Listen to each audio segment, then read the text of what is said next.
special. The purple and gold. Laker Nation. This is what it's all about, ladies and gentlemen.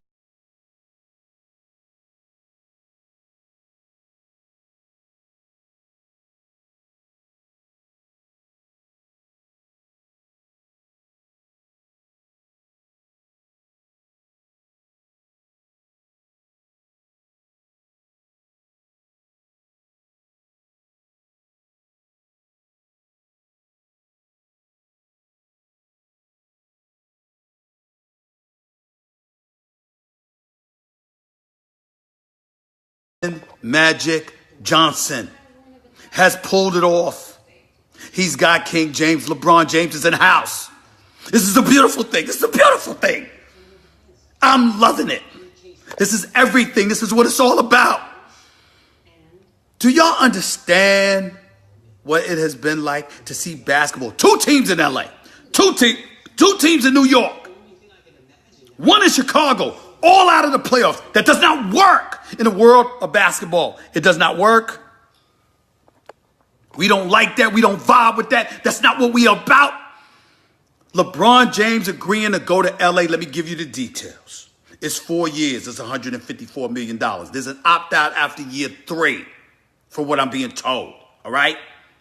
At 9:01 p.m. Pacific time, 12:01, 1 minute after free agency started, Magic Johnson was at LeBron James' doorstep because LeBron James flew in, interrupted his vacation, met with Magic at his house. They talked for 3 hours. Okay?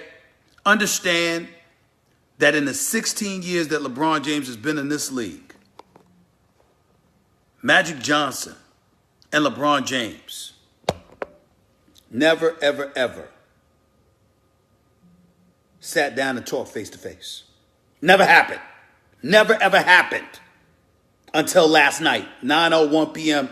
Pacific Coast time, Pacific Standard Time. They met for 3 hours. And that was the first time they ever talked. Talked about a lot of things. Talked about basketball. Talked about life. Talked about business. Because LeBron James looks up to Magic Johnson as a businessman, even though LeBron James is an extraordinary businessman in himself. The reality of the situation is, this is what it is. So as a result, LeBron James is going to LA after meeting face-to-face with Magic Johnson. Another tidbit of details. Let me just get the news out of the way. LA still been on the phone with San Antonio. Twice on Sunday afternoon, Magic Johnson and the Lakers spoke to R.C. Buford, the GM for the San Antonio Spurs and the Spurs. Twice. And they were supposed to speak a third time tonight. Matter of fact, damn it, they might be on the phone right now. They might be on the phone right now. Either way you slice it, here's what it comes down to. LeBron's in L.A. Kawhi's coming to L.A. Now, whether that's now or at the end of the season for next summer is up to the San Antonio Spurs. On the table, Magic Johnson and the Lakers have made it very clear Kyle Kuzma is off limits. I agree with that decision. I'm not letting go of Kyle Kuzma. I'm not letting go of Kyle Kuzma. I agree with that decision. They're not letting go of him. Spurs want multiple first-round picks. Spurs want Kuzma. They want Ingram. Lakers know they got some leverage because Kawhi has already made it clear he wants to come to L.A. and he don't mind playing with LeBron. The Spurs have a decision to make. They could try to play hardball and do nothing, or they could make a deal happen, figure out something. Because here's the reality. Kawhi messed them up when he let the world know he wants to be in L.A. That means everybody else recognizes they ain't nothing but a one-year rental for Kawhi Leonard. They ain't trying to do that, which basically handcuffs the San Antonio Spurs. Now, they could sit up there and say, Kawhi, kick rocks. We don't give a damn what you think. We're going to pay you this $20 million. You're going to show up, you're going to play, and that's going to be that. Here's the problem with that. From what I'm being told, a couple execs said, don't put it past Kawhi to at least tell them.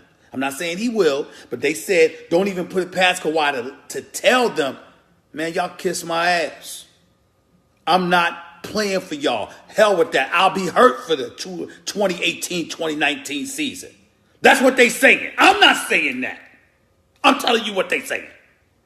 Either way you slice it, that's the situation. That's what it is. And here you have it. So you got LeBron in LA. Kentavious Caldwell Pope, a member of Clutch, who represents LeBron under Rich Paul. Obviously, they re-upped him. Did you hear they just got Lance Stevenson? That the Lakers just signed Lance Stevenson? Evidently, if he's blowing in LeBron's ear this time, LeBron's going to like it. Because it's a teammate doing it. So all of that's going on. This is what's going on in Tinseltown as we speak. Now let me get back to LeBron. I think this is a beautiful move. Beautiful move. And I ain't just talking about myself.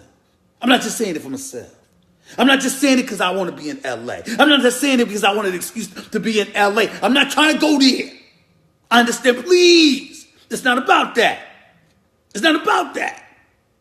Here's what I'm saying to you. Peeps, here's what I'm saying to you.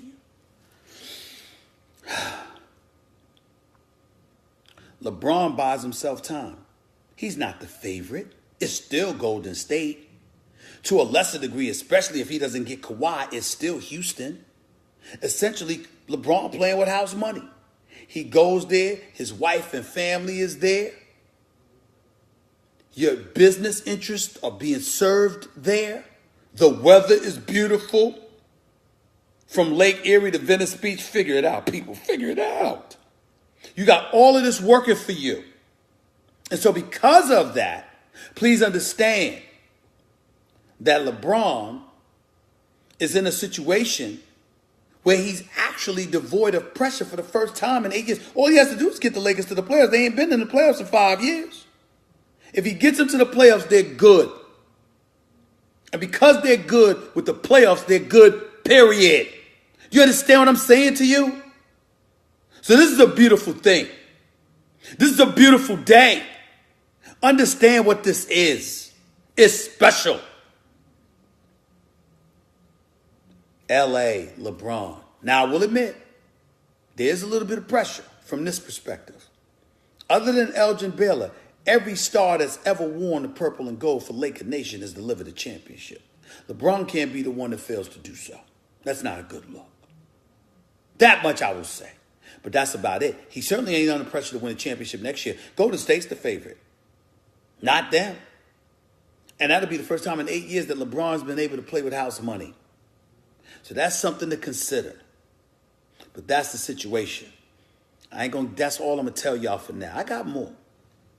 But I'll get into all of that and then some tomorrow. First Take. By the way, First Take is going to be on from 4:30 to 6 p.m. on Eastern time on ESPN tomorrow.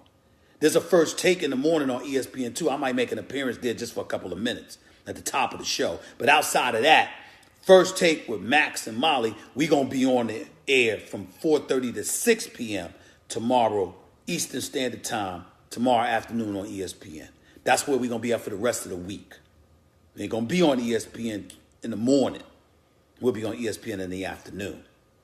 First Take will be on ESPN 2. I'll make an appearance at the top of the show tomorrow. But other than that, I got things to do. See y'all tomorrow afternoon. Until then, peace and love.